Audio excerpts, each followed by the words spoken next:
केसरिया से मन जोगी हुआ रे, दिल झूमे देखो मतवारा हुआ रे, केसरिया से मन जोगी हुआ। हर पल मनाओ केसरी त्योहार। विमल, बोलो जुबान केसरी।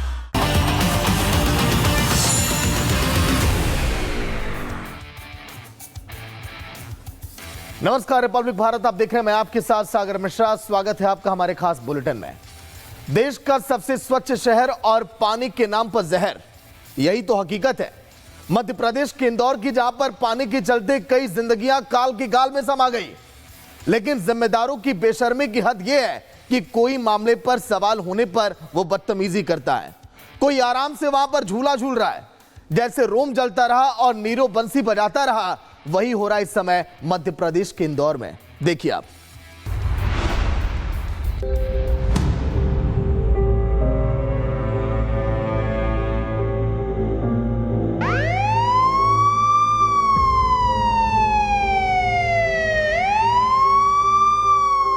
ऐसी घटनाओं से सबक लेते हुए दोबारा ऐसी घटनाओं का नहीं हो, इसका हम प्रयास करें। वही मैं अभी कंफ्यूजन में हूँ, क्योंकि सरकारी आंकड़ा भी 4 है, लेकिन मैं उधर भागीरथपुरम में जब घूम के आया तो वहाँ पर 8 हो गया। क्यों नहीं पनिशमेंट देना चाहते उन अधिकारियों को जिनके कारण उन पर मुकदमा दर्ज करो, हत्या, गैर इरादतन हत्या का। ये वही लोग हैं जिन्होंने कहा था कि माँ गंगा को साफ करेंगे। आज अगर माँ गंगा का पानी पी लें आप, तो आप खुद बीमार हो जाएंगे। 10 साल के बाद हुआ मुझे बेटा। ये दादा थी, ये नानी है। कई मन्नतें करी, बेड रेस्ट चला था पूरे 2 महीने।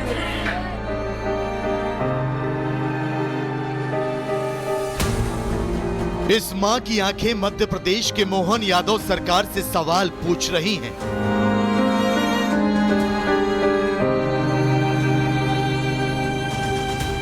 इस मां के आंसू इंदौर के विधायक और नगरीय प्रशासन मंत्री कैलाश विजयवर्गीय से सवाल पूछ रही हैं।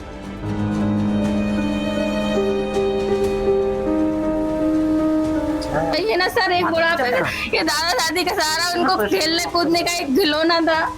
इतने साल बाद इनका बेटा हुआ, कुछ थे। इस मां की कंपकपाती आवाज कुंभकर्णी नींद में सोए उस प्रशासन से सवाल पूछ रही है, जिसकी लापरवाही ने इसकी गोद उजाड़ दी। 10 सालों की मिन्नतों से मिले पुत्र रत्न की खुशी को मातम में बदल दिया। कितनी बार मैं मेरा बच्चा नहीं रहा सर। नल में पानी के साथ ऐसा जहर आया कि 6 महीने का बेटा मौत की नींद सो गया। मैं mother convent higher secondary school में टीचर हूँ। 10 साल के बाद मुश्किल से बच्चा ठहरा था। ट्रीटमेंट कराने काफी मन्नतों के बाद मेरा बेड रेस्ट हो गया था, तो मैंने पढ़ाना बंद कर दिया था। तो मैंने भी दूषित पानी पिया और दूषित पानी से ही दूध बना बच्चे का हो गया है। दूध गट्ठा नहीं पिलाया जाता है बच्चों को, थोड़ा सा पानी मिला के पिलाया जाता है। तो मैं पानी मिला के पिलाती थी। बच्चे को दस्त हुए सर, 2 दिन ही बीमार रहा ये।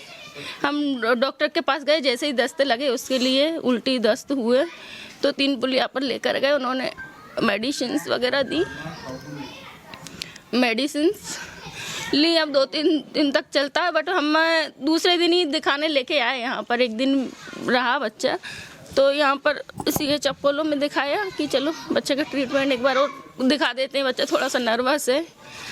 वहाँ बच्चे को बोल दे कि नहीं है बच्चा। 1-2 बार नहीं, बल्कि लगातार 8 बार सबसे स्वच्छ शहर का तमगा हासिल करने वाले इंदौर के नल से जल नहीं बल्कि मौत निकली और कई लोगों की जिंदगियां खत्म हो गई, जिनमें से एक साधना का 6 महीने का बेटा भी था। लेकिन इंदौर के भागीरथपुरा इलाके में नल से दूषित पानी कैसे आया, किसकी लापरवाही से आया, कौन जिम्मेदार है, इन तमाम सवालों से मोहन यादव की सरकार और उसके मंत्री मुंह चुराते फिर रहे हैं।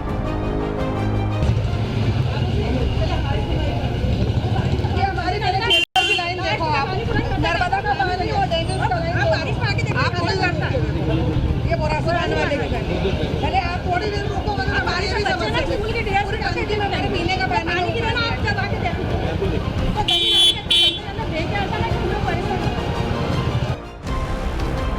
इंदौर के विधायक और नगरीय प्रशासन मंत्री कैलाश विजयवर्गीय हाहाकार मचने के बाद अपनी लाल बत्ती वाली कार छोड़कर दुपहिया से भागीरथपुरा की गलियों में चक्कर तो लगा रहे हैं, लेकिन जहां जा रहे हैं आक्रोशित, क्रोधित और पीड़ित परिवारों को अपने सामने पा रहे हैं।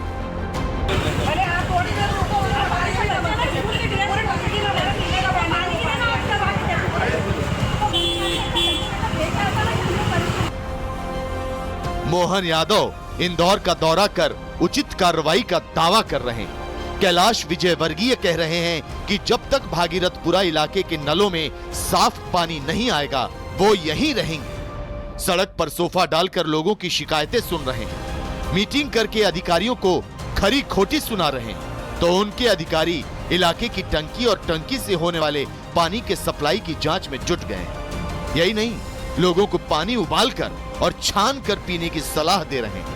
लेकिन सवाल यह है कि सरकार, मंत्री महोदय और अधिकारी लोगों के मन से उस डर को बाहर कैसे निकालेंगे जो उनके अंदर घर कर गया है, क्योंकि भागीरथपुरा में लोगों को नल में यमराज नजर आने लगे हैं।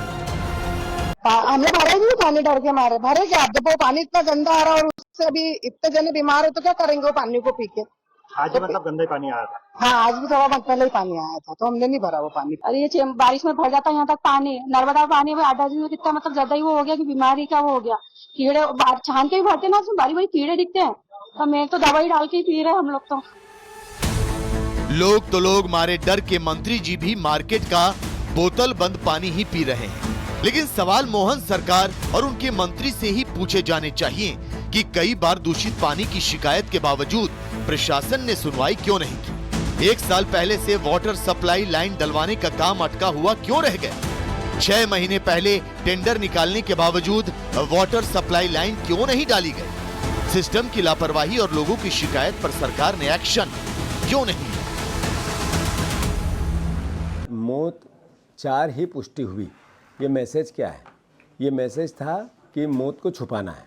13 मौतें हुई, 1 मौत 10 महीने के बच्चे की हुई, और कारण थी सरकार, कारण था नगर निगम, कारण था भारतीय जनता पार्टी की काम करने का तरीका। वहाँ के शहर को अवार्ड मिलता रहा है और वहाँ ड्रिंकिंग वाटर की ये स्थिति हो कि जिन्होंने पिया उसकी जान चली गई हो और कई लोग बीमार हैं।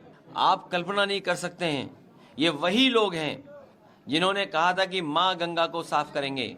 आज अगर माँ गंगा का पानी पी लें आप तो आप खुद बीमार हो जाएंगे। और 2026 में हम विश्व गुरु के दावे करते हैं और गंदा पानी पीकर लोग मर जाते हैं, तो ये तो इनको चुल्लू भर पानी में डूब मरने की जरूरत है। बीजेपी के इन तमाम लोगों को जो हमेशा बुलडोजर इस्तेमाल करते, कभी एनकाउंटर का नाम करते, तो अब ये इनको बताना पड़ेगा देश को। मध्य प्रदेश की मोहन सरकार कटघरे में खड़ी है तो सवाल दूषित पानी से मरने वालों की संख्या पर भी उठ रहे हैं। स्थानीय लोगों का कहना है कि दूषित पानी से 12 लोगों की मौत हुई है, जबकि मोहन यादव कह रहे हैं कि सिर्फ 4 लोगों की मौत हुई है।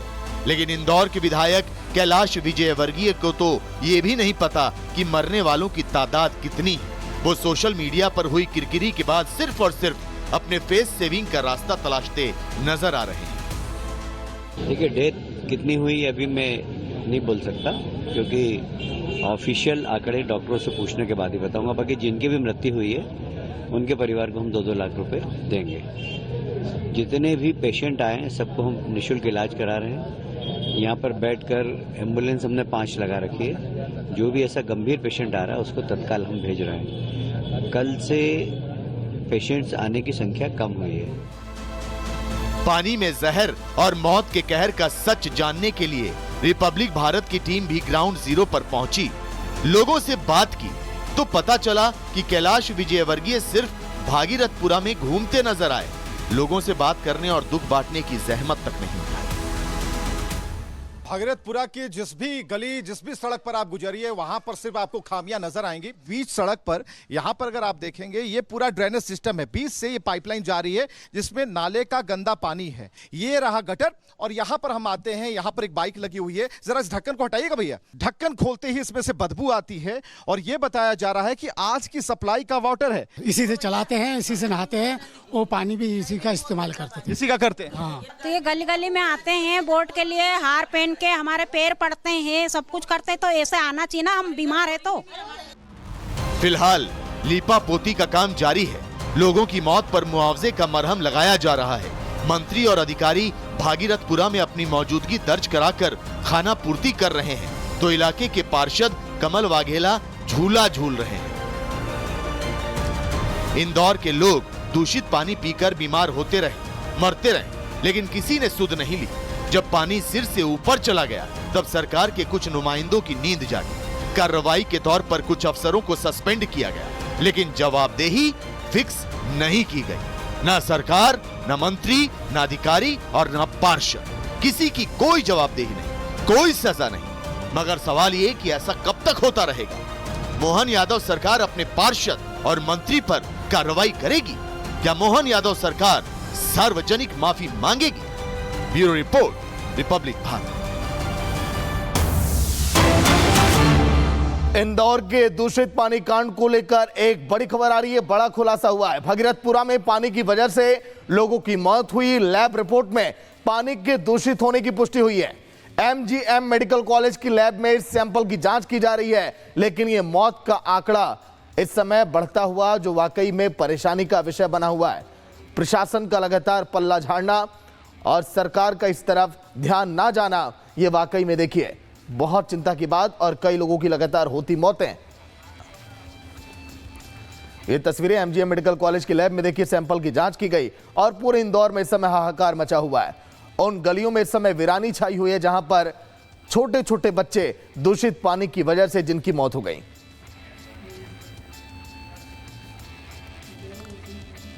वहीं इस साल बंगाल में होने वाले विधानसभा चुनाव को लेकर सरगर्मियां जोरों पर है, लेकिन घुसपैठ का मुद्दा पूरी तरह से छाया हुआ है। बीजेपी इसे लेकर आक्रामक है, तो ममता की पार्टी SIR को लेकर चिंतित है।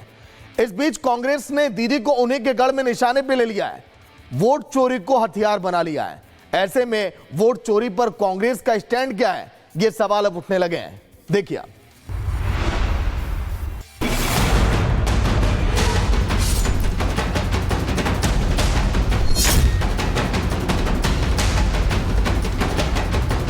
साल 2026 में होने वाले बंगाल विधानसभा चुनाव के लिए सरगर्मी तेज है, जहां घुसपैठ का मुद्दा पूरी तरह हावी है। चुनाव से पहले SIR और घुसपैठियों को लेकर बीजेपी के आक्रामक रुख ने चुनावी नैरेटिव सेट कर दिया है। आलम यह है कि बंगाल में SIR से वोट कटने के डर से पहले ही तिलमिलाई दीदी को अब कांग्रेस भी घेरने में जुट गई है। शुरू से ही दीदी और कांग्रेस के बीच इंडी गठबंधन के नेतृत्व पर जारी खटपट अब बंगाल में विकराल होता दिख रहा है। लिहाजा कांग्रेस ने बाकी जगहों से इतर बंगाल में दीदी के खिलाफ SIR और वोट चोरी पर ही मोर्चा खोल दिया है। पार्टी के वरिष्ठ नेता अधीर रंजन चौधरी ने सीधा वार करते हुए TMC पर वोट डकैती करने का आरोप लगाया। जब तो वोट चोरी की बात करते हैं ना, बंगाल में TMC पार्टी वोट डकैती करते हैं। अधीर रंजन चौधरी ने यह भी दावा किया कि आगामी बंगाल चुनाव में TMC ऐसा करने की पूरी कोशिश करेगी। और आज भी ये जब विधानसभा चुनाव होगी ना, उसमें भी ये डराने की, धमकाने की और फर्जी वोट डालने की, मृतक वोट डालने की सारे कोशिश होगी। और ये इसके लिए इनके पार्टी काफी संगठित हो चुके हैं, क्योंकि इनको यही करना पड़ेगा, हर चुनाव में यही करती है। तो इससे पहले भी दादा ने दीदी के पास बंगाल में फर्जी वोटों का भंडार होने का गंभीर आरोप लगाया था। मेरे पास ऐसा खबर है, 35 से 40 लाखों फर्जी वोटर ममता बनर्जी बना के रखे हैं। जैसे कि यहाँ भंडार चलते हैं ना, लक्ष्मी भंडार, इधर उधर की भंडार, लोगों को लुभाने के लिए, वोट डलवाने के लिए, वैसा ही फर्जी वोटर की भंडार भी दीदी के पास मौजूद है। दिलचस्प ये है कि एक तरफ जहां राहुल गांधी एसआईआर से वोट चोरी की रट लगाते हैं और चुनाव आयोग की निष्पक्षता पर कीचड़ उछालते नहीं थकते, लेकिन दूसरी तरफ गठबंधन की रस्साकशी में दीदी के मोर्चे को परास्त करने की मजबूरी भी है। जहां यही एसआईआर बंगाल में दीदी को घेरने के लिए ब्रह्मास्त्र बन जाता है। ऐसे में एसआईआर और वोट चोरी पर कांग्रेस अपना स्टैंड क्लियर करे। बंगाल में कांग्रेस अपनी स्थिति समझती है कि एसआईआर यहां उसे क्या ही डेंट करेगा, लेकिन दूसरी तरफ दीदी की पार्टी इसे लेकर आग बबूला है, जो चुनाव आयोग पर ही सवाल खड़े कर रही है। अभी हम लोग 10-11 पॉइंट्स लेके आए थे और 2-3 पॉइंट छोड़ के कहीं कोई क्लैरिटी नहीं मिला। मैं उनको एसआईआर पर सवाल पूछता हूं तो वो चले जाते हैं सिटीजनशिप पे। इस बीच एसआईआर और वोट चोरी पर टीएमसी और कांग्रेस में जारी गुत्थम गुत्था ने बीजेपी को बैठे बिठाए हमला बोलने का मौका दे दिया है। जैसा कि फॉर्म फिलअप का एसआईआर बिफोर टाइम कर दिया बंगाल के लोग, और एसआईआर का बाकी जो सुनवाई से लेकर स्क्रूटिनी सब समय पर हो जाएगा, और जो अवैध रूप में वोटर बनने का प्रयास कर रहे हैं वो सब छांटे जाए। मोदी जी जो परिवर्तन देश में कर रहे हैं, सबको लग रहा है कि हम देश का परिवर्तन हो रहा है, और हर व्यक्ति को आज लग रहा है कि हम एक देश का नागरिक है जहां विकास का लाभ मुझे भी मिल रही है। आज एक स्पष्ट रूप से हम लोग ये कह सकते हैं कि ममता बनर्जी डर गए हैं और डर के बौखला रहे हैं, और उनका जो दोगला राजनीति है, अपीसमेंट का राजनीति है, वो लोगों के सामने आ गया है। बंगाल तैयार है, 2026 के लिए तैयार है, 2026 में बंगाल से दीदी को विदाई करने के लिए तैयार है। आज उनको लग रहा कि इतनी बड़ी संख्या में जो बांग्लादेश से रोहिंग्या बांग्लादेशी आए थे, उनको जब डिपोर्ट हो जाएंगे, जिसको कल गृह मंत्री अमित शाह जी ने स्पष्ट कहा है, तो वो डिपोर्ट होंगे।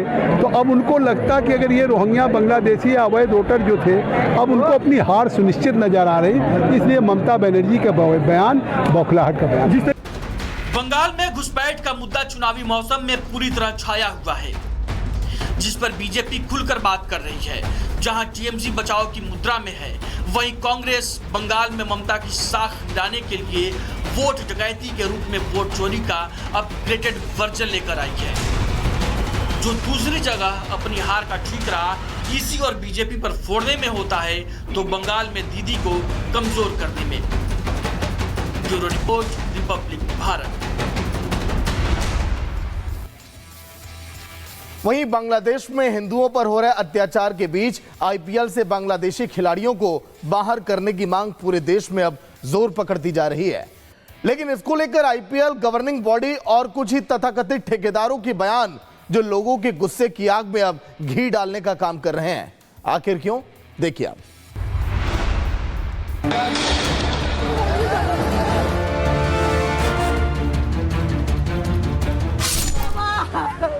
बांग्लादेश से आ रहे हिंदुओं पर अत्याचार की इन तस्वीरों ने भारत ही नहीं बल्कि दुनिया भर में हिंदुओं को हिलाकर रख दिया है, इंसानियत को खून के आंसू रोने पर मजबूर कर दिया है, जिसके चलते भारत समेत दुनिया के अलग अलग हिस्सों में प्रदर्शन हो रहे हैं। हिंदुओं पर अत्याचार रोकने की मांग हो रही है। लेकिन बांग्लादेश में इस्लामिक कट्टरपंथियों के नंगे नाच और दुनिया भर के हिंदुओं में उबाल की ये तस्वीरें विश्व की सबसे महंगी क्रिकेट लीग आईपीएल, उसे चलाने वाली भारतीय क्रिकेट बोर्ड यानी बीसीसीआई और उसकी फ्रेंचाइजी कोलकाता नाइट राइडर्स के मालिकान शाहरुख खान और जूही चावला को दिखाई नहीं दे रहे, जिसके चलते अब देश के बहुसंख्यक समाज और साधु संतों में इन लोगों के खिलाफ गुस्सा बढ़ता जा रहा है। ये सब वो लोग हैं जो विदेशी फंडों पे इनका काम चलता है। ये विदेशी पैसे आते हैं, मूवियाँ बनाते हैं, गुटखे शराब का प्रचार करते हैं, हिंदुओं के खिलाफ षड्यंत्र की मूवियाँ बनाते हैं। ये हिंदुओं को समझना चाहिए कि ये भारत के शुभचिंतक नहीं है। आपने अपना नेम फेम तो उनको दे दिया है। कहते ना, जिस पत्तल में खाते हैं उसी में छेद करते हैं, ये वो वाले लोग हैं कि ये मुसलमानों के पक्ष में तो बोलेंगे, पर हिंदुओं को जिंदा जला दिया जाएगा तो उनके मुंह में चूनी निकलेगी। लोगों में नाराजगी बांग्लादेश के तेज गेंदबाज मुस्तफिजुर रहमान को लेकर है, जिसे केकेआर ने 9 करोड़ 20 लाख रुपए में खरीदा है। आईपीएल की नीलामी में खरीदा गया ये बांग्लादेश का एकमात्र खिलाड़ी है जिसको लेकर लोगों में गुस्सा है और इसे आईपीएल से बाहर करने की मांग की जा रही है। लेकिन मामले को लेकर केकेआर और बीसीसीआई बेशर्मी का प्रदर्शन कर रहे हैं। आईपीएल सूत्रों के मुताबिक बीसीसीआई का कहना है कि बांग्लादेशी खिलाड़ियों को अलग करने का कोई कारण नहीं है। बीसीसीआई सरकार के संपर्क में था।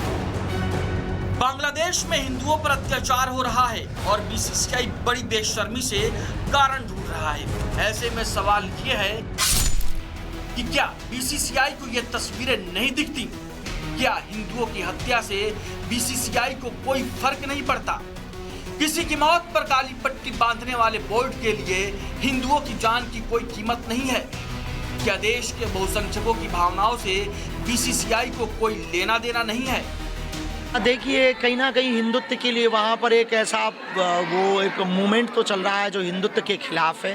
तो वहाँ के खिलाड़ी इस बात की मांग उठाएं कि हमारे हिंदुओं को प्रोटेक्ट किया जा सके और यहाँ के लोगों को भी और बीसीसीआई को भी ये बात समझनी तो चाहिए, इसमें कोई संदेह नहीं। अगर तुम्हें हिंदुओं से प्रेम है, अगर तुम्हें भारत से प्रेम है और अगर हिंदुओं के मरने का दुख तुमको भी है, उस 6 वर्ष की बच्ची को जलाए जाने का दुख तुमको भी है, तो मिस्टर केकेआर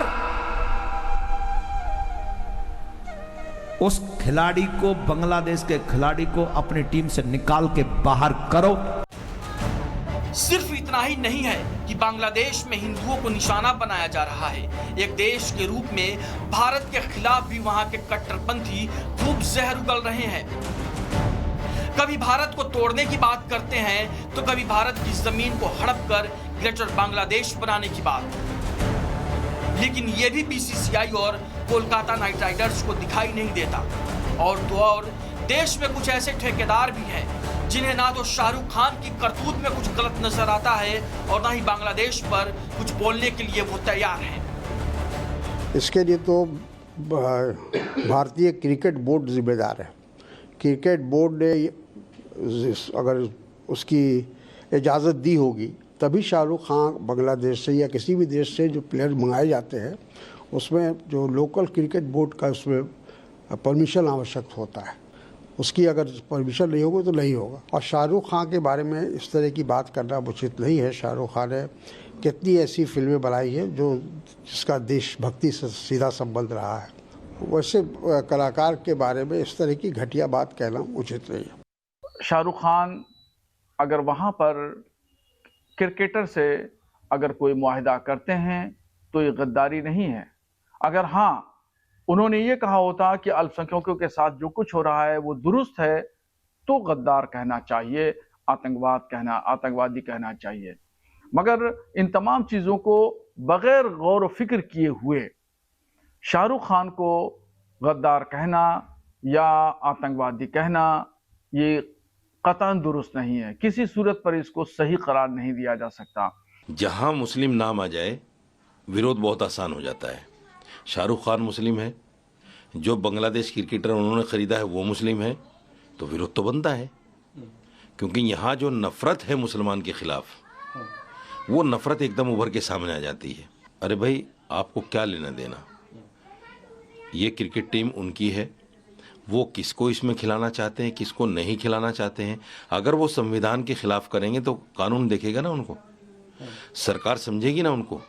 आप कौन हैं, आपकी अपनी हैसियत क्या है जो आप विरोध कर रहे हैं कि साहब शाहरुख खान को ऐसा नहीं करना चाहिए। बांग्लादेश में हिंदुओं और भारत से नफरत चरम पर है। वहीं बीसीसीआई और केकेआर वाले शायद उन तस्वीरों को भी भूल रहे हैं जब गलती से एक मैच जीत जाने के बाद बांग्लादेश ने हमारे क्रिकेट लीजेंड्स के आधे सिर मुड़े वाले पोस्टर लगाए थे। ऐसे में बड़ा सवाल ये है कि आखिर केकेआर और आईपीएल गवर्निंग बॉडी को बांग्लादेशी क्रिकेटर्स से इतना प्यार क्यों है? हमारे देश का क्रिकेट बोर्ड और सिनेमा का सुपरस्टार बांग्लादेशी खिलाड़ियों की जेब क्यों भरना चाहते हैं? क्या भारत से दुश्मनी करने वालों को सबक सिखाना सिर्फ सरकार का काम है? क्या देश की संस्थाएं और सक्षम लोगों की कोई जिम्मेदारी नहीं बनती? Bureau report, Republic Bharat. देश में फिलिस्तीनी प्रोपेगेंडा की एक चौंकाने वाली तस्वीर सामने आई है, जहां जम्मू कश्मीर में एक क्रिकेट टूर्नामेंट में खिलाड़ी ने अपने हेलमेट पर फिलिस्तीन का झंडा लगा लिया था। जिसके बाद हड़कंप मच गया। आखिर क्यों, जानिए आप।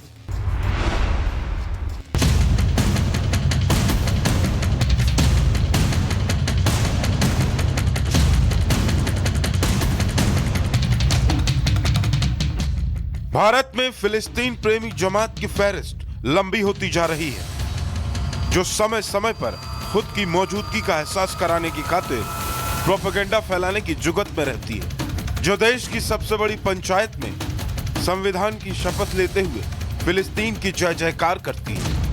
जय भीम, जय मीम, जय तेलंगाना, जय फलस्तीन, तकबीर, अल्लाहु अकबर। तो दूसरी तरफ हाशिए पर खड़े सियासी सूरमा अपने छिटकते वोट बैंक को बचाए रखने की चाल से फिलिस्तीनी नैरेटिव को इस तरह हवा देते हैं।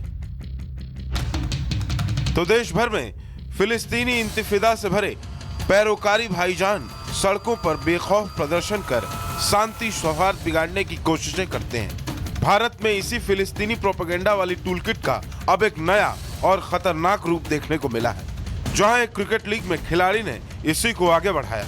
यह मामला जम्मू कश्मीर का है, जहां क्रिकेट लीग में फिलिस्तीनी झंडे को लेकर हड़कंप मच गया, जिसमें एक खिलाड़ी ने अपने हेलमेट पर फिलिस्तीन का झंडा लगा लिया। मुकाबला जम्मू ट्रेल ब्लेजर्स और JK11 किंग्स के बीच चल रहा था, जहां JK11 किंग्स के लिए खेल रहे खिलाड़ी ने ये हरकत की। इसके बाद पूरी क्रिकेट लीग जांच के घेरे में आ गई। जम्मू कश्मीर पुलिस ने आरोपी क्रिकेटर फुरकान भट्ट को पूछताछ के लिए बुलाया। साथ ही लीग आयोजक जाहिद भट्टी से भी पूछताछ की गई।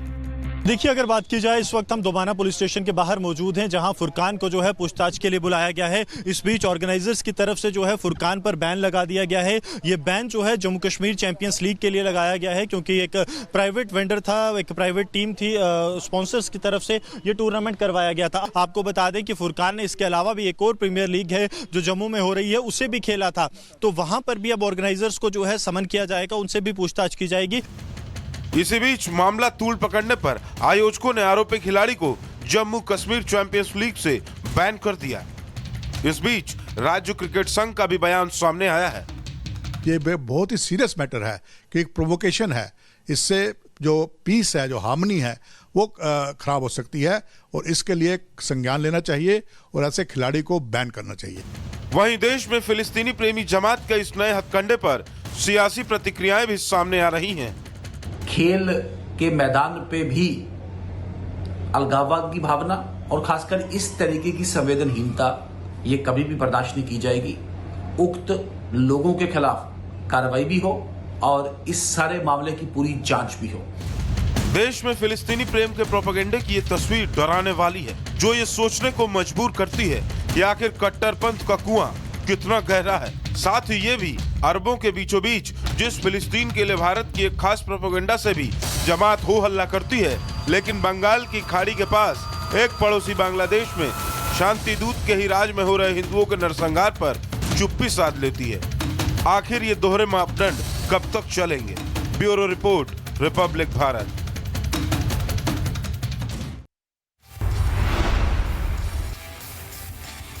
वैसे पाकिस्तान की कंगाली दूर करने के लिए मुल्ला मुनीर की नजर अब बलूचिस्तान पर है। कटोरा शरीफ की सरकार के साथ मिलकर मुनीर हर हाल में बलूचिस्तान की कीमती खजाने पर अब डाका डालना चाहता है।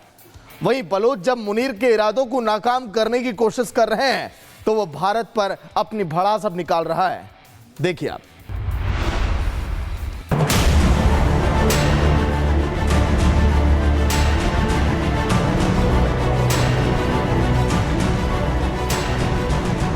ये तस्वीर तो याद होगी आपको, जब पाकिस्तान का फील्ड मार्शल किसी सेल्समैन की तरह अमेरिकी राष्ट्रपति को बलूचिस्तान के खनिजों का सैंपल दिखा रहा था। उसके साथ में कंगालिस्तान का पीएम कटोरा शरीफ भी असिस्टेंट बना था। दरअसल बलूचिस्तान वो इलाका है जहां के खनिज भिखारियों के देश की कंगाली दूर कर सकते हैं, और ये बात मुनीर भी बखूबी जानता है। तभी तो वो बलूचिस्तान को पाकिस्तान की समृद्धि की चाबी बताता है। लेकिन दिक्कत यह है कि बलूचिस्तान रेत की तरह पाकिस्तान के हाथ से निकलता जा रहा है। बलूचों का विद्रोह लगातार फैलता जा रहा है। ये भी हो सकता है कि अगले कुछ सालों में बलूचिस्तान नाम से अलग देश का निर्माण हो जाए, लेकिन पाकिस्तान बलूचों के साथ दरिंदगी और अत्याचार रोककर उनसे बात करने की बजाय, उनके गायब नौजवानों को लौटाने की बजाय भारत के खिलाफ नैरेटिव फैलाने में लगा हुआ है। नए साल की शुरुआत के मौके पर ही मुल्ला मुनीर ने भारत के खिलाफ जहर उगला और कहा कि भारत समर्थित प्रॉक्सी बलूचिस्तान में अशांति फैला रही है और पाकिस्तानी सुरक्षा बल आतंकवाद और अस्थिरता को खत्म करने के लिए पूरी तरह से प्रतिबद्ध है।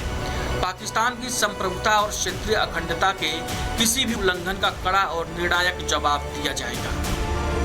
पाकिस्तान के फील्ड मार्शल मुनीर जिस तरीके से बलूचिस्तान के प्राकृतिक संसाधनों को अमेरिका को इनवाइट करके उसे उसका शोषण कराना चाहते हैं, वहाँ के जो बहुमूल्य खनिज संपदा है उसको अब जिस तरीके से मुल्ला मुनीर अमेरिका को बेचने की कवायद कर रहे हैं, उससे बहुत स्पष्ट है कि बलूचिस्तान के लोगों को इसका कोई लाभ नहीं मिलने जा रहा है और सारा ये जो प्राकृतिक संसाधन है या तो पंजाब राज्य के या चाइना या अमेरिका जैसे जो बड़ी महाशक्तियां हैं वो उसका दोहन और शोषण कर रही हैं। बलूचिस्तान पाकिस्तान का सबसे बड़ा प्रांत है जहां 16 संभावित खनिजों की पहचान की गई है, जिनमें तांबा, सोना, लोहा, क्रोमाइट, कोयला, marble, onyx, barite, antimony, lead, zinc और मोलिब्डेनम जैसे खनिज भारी मात्रा में मौजूद हैं, जिनकी कुल कीमत खरबों डॉलर में आंकी जाती है। रोकोजिक दुनिया के सबसे बड़े तांबा सोना के भंडारों में से एक है, जहां 5.9 अरब टन अयस्क होने का अंदाजा है। करीब 11.66 मिलियन टन तांबा और 660 टन सोना होने का अनुमान है। ये करीब 50 साल तक चल सकता है, जिसकी कीमत 500 अरब डॉलर से लेकर 1 ट्रिलियन डॉलर तक आंकी गई है। सैनाक खान, यहाँ करीब 412 मिलियन टन सोने और तांबे के भंडार हैं। इसमें 1.69 मिलियन टन निकालने योग्य अयस्क शामिल है। हर साल तकरीबन 15,800 टन तांबा, 1.47 टन सोना और 2.76 टन चांदी का उत्पादन होता है। इसके प्रमाणित भंडार की कीमत 50 से 100 अरब डॉलर के बीच है। लौह अयस्क और क्रोमाइट, बलूचिस्तान में 200 मिलियन टन लौह अयस्क हो सकता है। मोटे तौर पर भंडार की कीमत 10 से 20 अरब डॉलर है। बलूचिस्तान पाक का सबसे बड़ा क्रोमाइट उत्पादक भी है, जिसके भंडार मुस्लिम बाग, खुजदार, किला सैफुल्लाह और झोब में है। क्रोमाइट का सालाना उत्पादन 20,000 टन है, जिसका अनुमानित भंडार 500 मिलियन टन है। ज्ञात भंडार की कीमत 5 से 10 अरब डॉलर मानी जाती है। बलूचिस्तान के रोकोजिक खदान में खनन के लिए अमेरिका 1.25 मिलियन डॉलर के फाइनेंशियल सपोर्ट की मंजूरी भी दे चुका है। पाकिस्तान आर्मी का सिर्फ और सिर्फ एक एम है, पैसा कमाना। क्योंकि अगर हम देखें रेयर अर्थ मटेरियल भी उन्होंने जो यूएस को लारा लप्पा दिया है वो भी बलूचिस्तान से दिया है। पाकिस्तान आर्मी और आईएसआई और सरकार तीनों मिलकर एक एजेंडा पे काम कर रही हैं। बलूचिस्तान के खनिज मटेरियल्स को लूटिए, वहाँ के लोगों को मारिए, उनके ऊपर दमन चक्र चलाइए। सो अगर आप एक निष्पक्ष होकर देखें तो ये ज़रूर पाएंगे कि मुनीर का एजेंडा सिर्फ पैसा कमाना है।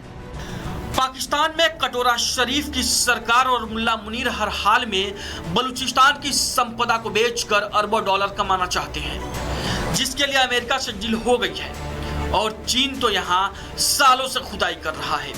लेकिन बलोच विद्रोहियों की बगावत की आग पाकिस्तान की सेना और सरकार को झुलसा रही है। ऐसे में मुनीर को लग रहा है कि वो भारत के खिलाफ नैरेटिव फैलाकर बलूचों के विद्रोह को कुचल सकता है। वहीं भारत के टॉप इंटेलिजेंस सूत्रों का कहना है कि पाकिस्तान का सेना प्रमुख पुरानी रणनीति को नए सिरे से लागू करना चाहता है, जिसके तहत बलूचिस्तान में भारत की भूमिका को लेकर बयानबाजी की जाती है। बलूचिस्तान विद्रोह को भारत से जोड़ा जाता है ताकि बलूचिस्तान में पाकिस्तानी सेना की स्थिति को मजबूत किया जा सके। Bureau report, Republic Bharat.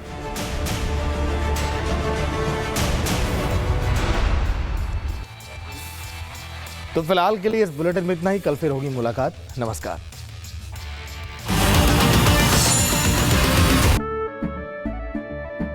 केसरिया से मन जोगी हुआ रे, दिल झूमे देखो मतवारा हुआ रे, केसरिया से मन जोगी हुआ। हर पल मनाओ केसरी त्योहार।